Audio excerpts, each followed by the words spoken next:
Greetings, folks. This is DC Investing. I've reached financial independence, and I talk about topics that help others on their pathway to financial independence. And today I'd kind of like talk about a philosophical topic.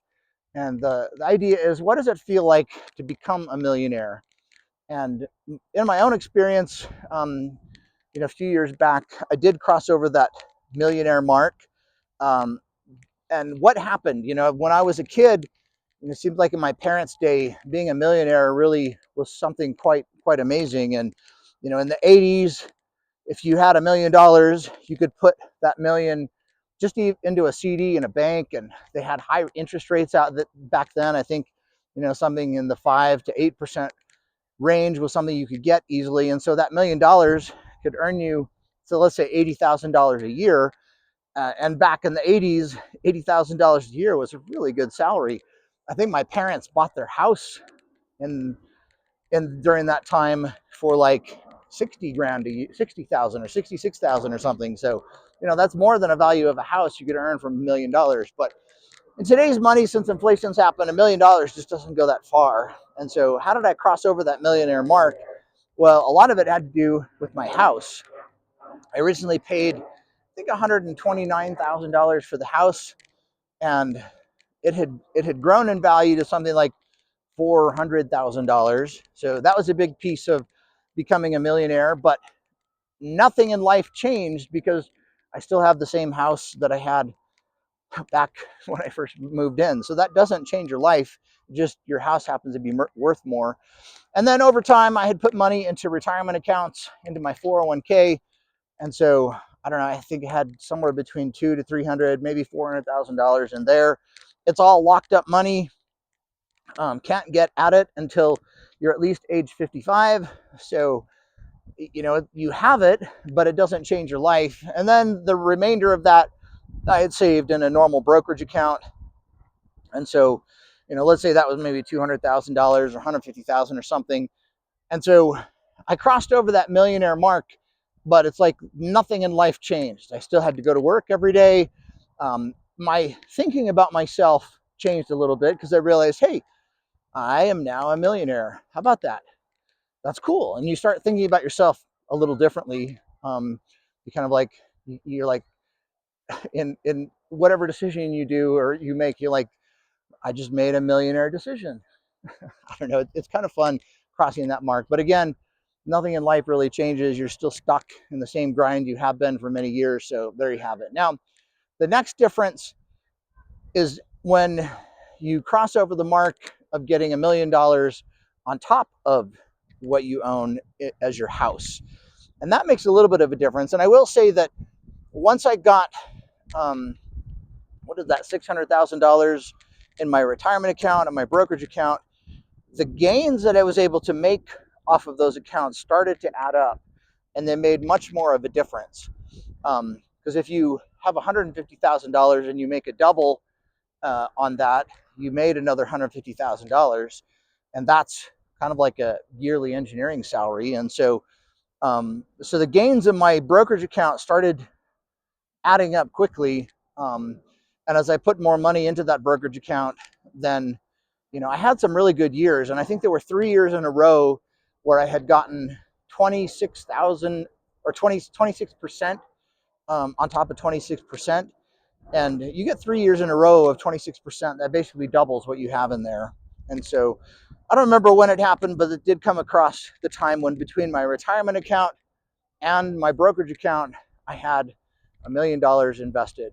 And so that feels better, but did it change my life? And the answer was no, because every day I was still stuck at work.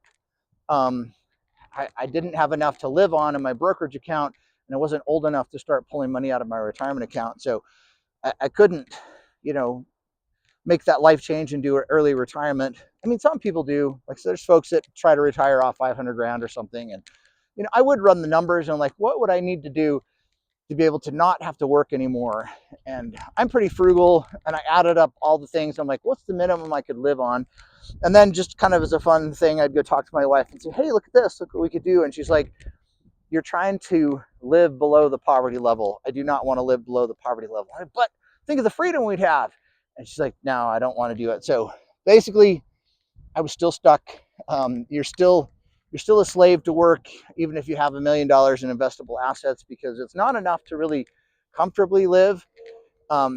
Couldn't get access to my um, retirement account, and I think at about that time I had about half in my retirement account, half in my brokerage account. Maybe it was like 600 grand in my retirement and 400 grand in my brokerage account. And you're still stuck. It's not enough money to change your life, but I will say it really does help. And so one of the interesting things is I started getting dividends that were pretty decent, because I invested in a lot of energy stocks, and then I converted to oil pipelines. And so on $500,000, if you're getting, say, 8% of a yearly value from that $500,000, then, okay, quick math, what does that turn into? That's like somewhere between $30,000 to $40,000 a year in just dividends. And that's a pretty significant amount. And then I just reinvested those every year, and the value of the shares also appreciated. So there's been a number of years where I've actually beaten the S&P 500 by the strategies that I've used, which kind of feels cool. No guarantees that whatever I do will continue to do that, but it feels pretty good to get that way. And so crossing over the millionaire mark in terms of having your retirement assets and a brokerage account still doesn't change your life. It's not enough to live on, but it does accelerate um, the amount that your investments make for you. It starts to make meaningful differences. Whereas, if you have $100,000 saved, 8%, that's 8 grand a year. That helps, but it's not life-changing money. But when you get, say, $40,000 a year, it starts to make a difference, because you could buy a car with that. You can reinvest it. You can do some vacations with it. It starts to kind of change you a little bit. And it also makes you more secure in your work. And my engineering firm, during that time, we had quite a few layoffs that happened. And I started to realize that I wasn't as concerned about losing my engineering job, because I started to get enough investment income that I could actually exist for quite some time without a paycheck, and it wouldn't harm me. Wouldn't be fun, but it wouldn't be terrible either. And so the real mark of what it feels like to be financially independent is when you realize you make enough in the investment assets that you can get at every year, that you can comfortably live on how much you're making from investment assets. And that's not the 1 million mark. It's higher than that.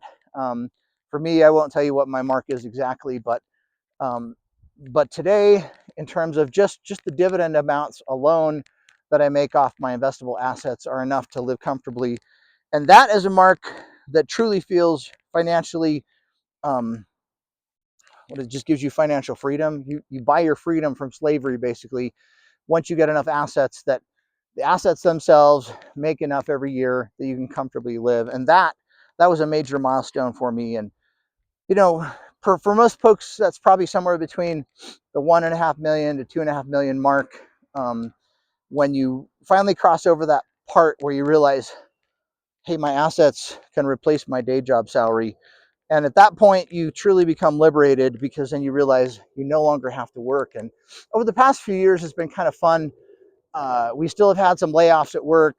For some reason, they never let me go. I guess I was one of those performers that they needed to hang on to. But they did things like saying, oh, you got to stop that work from home business. You got to be in the office every day. Otherwise, we won't like you or something. And I kind of just ignored it. I would still come in. I made a little bit of an effort to get into the office more often, but the bulk of my work I could really just do from home. And so I did. I stayed home much more often, still got my work done, but I really like working from home a lot better than having to go into the office. So even though they did pulled the thing, nope, everybody's got to come back into the office, I really didn't. And it was because I just didn't care if they fired me anymore, because I'd crossed over that mark. So, getting an extra, maybe that's some, motivation for saving that extra little bit, is that then you don't care about your day job anymore. But that was truly liberating. crossing over the mark where you realized I don't have to have a day job anymore. That's really where you hit the financial freedom. So it's not 1 million in assets, including your house. It's not 1 million invested between your retirement account and your personal account. Oh, I guess I'll say, excuse me,